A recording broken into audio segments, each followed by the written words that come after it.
қайтқан адамдарға немесе қабір басына барып Құран оқу сауапты іс. Ол туралы Аллах Тағала Құранда олар кейін келгендер былай дейді: Раббымыз бізді әрі бізден бұрын иман келтірген бауырларымызды кешір дейді. Осы аятта тәпсір ғалымдары Аллах Тағала бізге дейін қайтқан адамдар үшін кешірім тілеуге бұйрық бар дейді.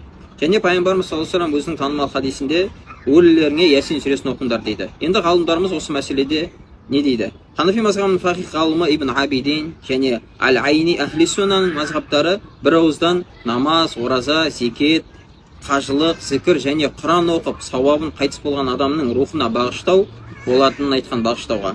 Және де имам Шафиғи, үлкен ғалымдарымыздың бірі, Аллах олқысына рахмын алсын, қабір басында Құран аяттарын оқу мустахаб амал дейді. Бізде дінде үкімдер бар, мустахаб амал деген жақсырақ Құран оқу.